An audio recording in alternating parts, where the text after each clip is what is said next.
SGU, Sports Gaming Universe. All right, NFL football fans, welcome back to Sports Gaming Universe and my Vikings franchise. This is episode 3. It is week 3 of the preseason, and the Vikings will be taking on the Dallas Cowboys. First game back at the Metrodome since this thing deflated and left them without a home last year.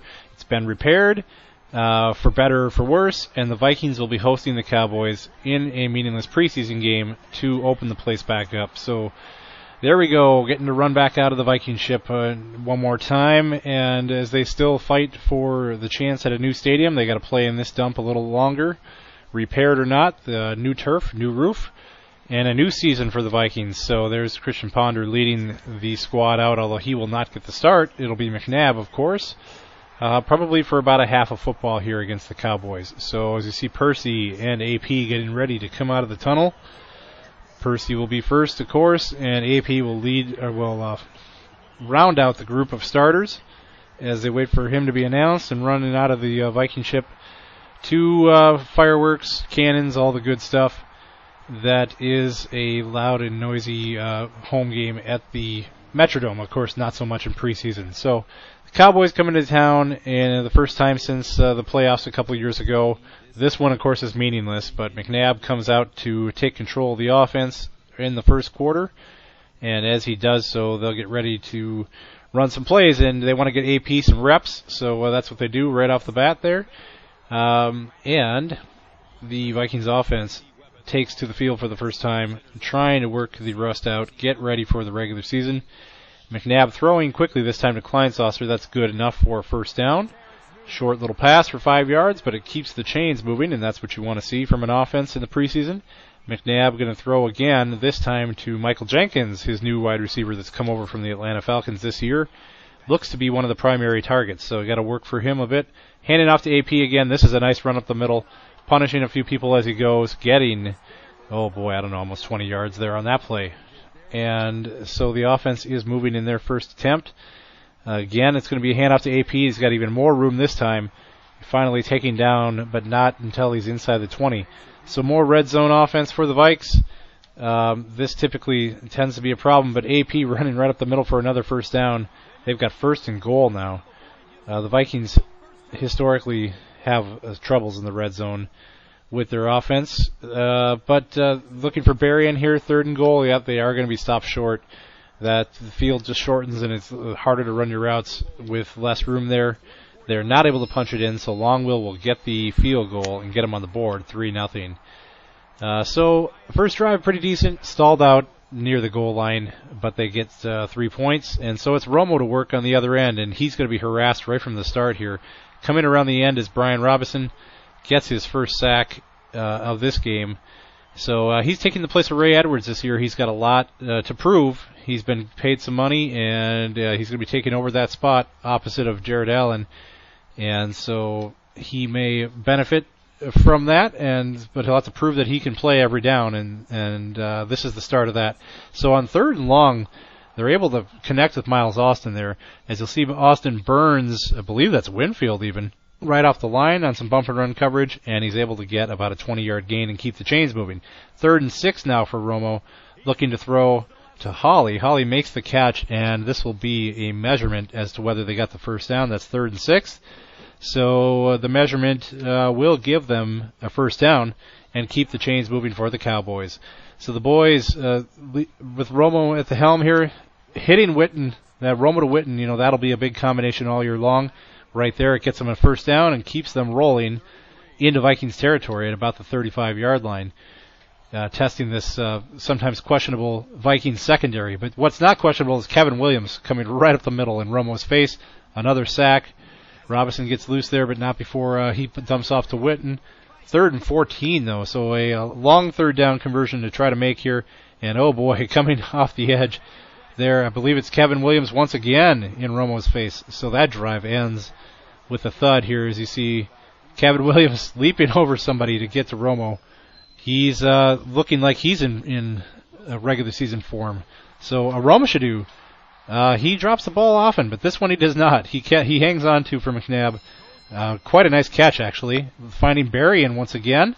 So they're rolling here with a chance to score before halftime.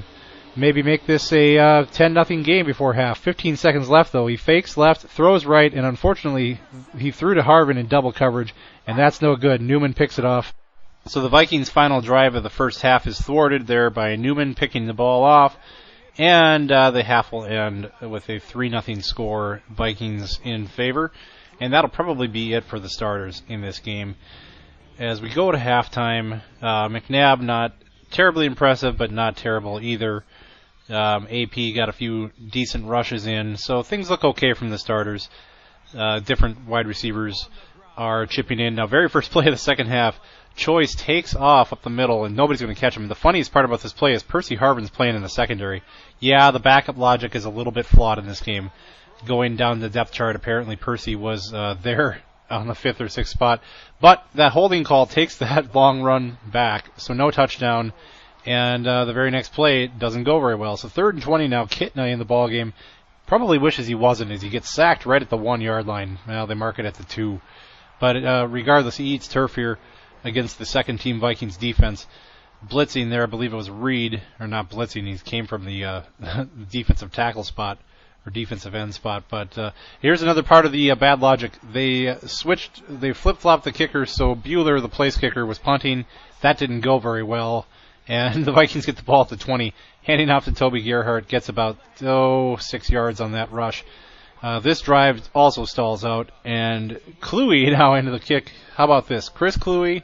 Yes, field goal for Chris Kluwe, the punter. Yes, the backup logic is flawed at a couple of these positions, but I also did cut the backup punter and kicker, so there really is nothing left on the depth chart. Now, Kitna to throw again. He's going to go deep over the middle on this one, and he's going to be picked off by Johnson.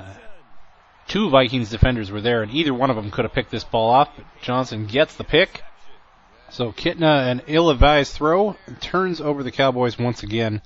Ponder now in for the offense for the Vikings, and he is not particularly sharp on this day. Holding on to the ball too long and taking a sack here, which brings up 4th and 26. Obviously, have to punt away. You get the third stringers in for the Cowboys now, and they're actually moving the ball here at the early stages of the fourth quarter. Getting some handoffs to Murray. Murray is able to get a couple first downs for the boys, and moving them closer to scoring position here. Something called Greason in at quarterback there. And I've personally never heard of him before. Probably will not make this roster. Who knows? But he hits Phillips for a first down, and they are at the 20-yard line and threatening to score late in this game. Maybe even take a victory out here. Greason back to pass once again. And boy, oh boy, I don't know who he's throwing to here. But the only one within 5 yards of that pass is A.J. Schneider, the linebacker for the Vikings. So happens to be standing in the right place. Ball thrown right to him. He makes the pick. And that pretty much ends the Cowboys' hopes. Webb in now, handing off to Lorenzo Booker, who's had a great preseason. Will probably stick around because of that. Runs for a first down there at the 2-minute warning. Only 2 timeouts left for the Cowboys. Booker's going to make them burn every single one of these with tough runs up the middle, albeit against the third-string defense, of course. Webb handing off to Booker one more time. A nice little cut. Is going to get another first down. And the Cowboys are out of timeouts now. So now they're just going to have to watch Booker take handoffs at will here and pile up a few stats, as they really got nothing going for defense up the middle against him. He's going to continue to rush right up the middle with very little resistance, and they're going to kill this clock out. We're under a minute now with that run. 2nd and 2. Come up on a 3rd down conversion attempt here, 3rd and 2. Webb's going to throw a little pitch out to Booker. He doesn't get much, but look at him fight forward, dive forward. It's going to be close. They're going to measure. It really won't matter here because time will expire. But that is a first down, and that just does kill the clock. So a 6-0 victory in preseason. Really not as important as how players are gearing up for the regular season. But here you go. With this one interception, standing in the right place, A.J. Schneider is your player of the game. So the Vikings win a rather unimpressive preseason game, but I mean that's by definition is what a preseason game is. 6-0. And it's on for our cuts for the week. The first will be Eric Frampton in the secondary there. We're going to also cut Cord Parks from the cornerbacks. Looking on, player of the game, I know, but A.J. Schneider has to go, and he's not going to be happy about it. Patrick Brown, the next one. Look at that. What am I going to do if you cut me? Design Madden? I love that one. That's awesome. So Patrick Brown is gone. Looking at the wide receiver core, we got a cut down there. Jamar Johnson Yeah, I don't think you have 90 potential, Jamar. You've been around the league long enough. Albert Young, we're deep at running back, but we're not going to need Albert Young. We're going to take him out. Simeon Castile, going back to the corners, we're going to take him out as well. We need one more to cut to get down to 8, and even though he's a special teams beast, Kenny Anatolu's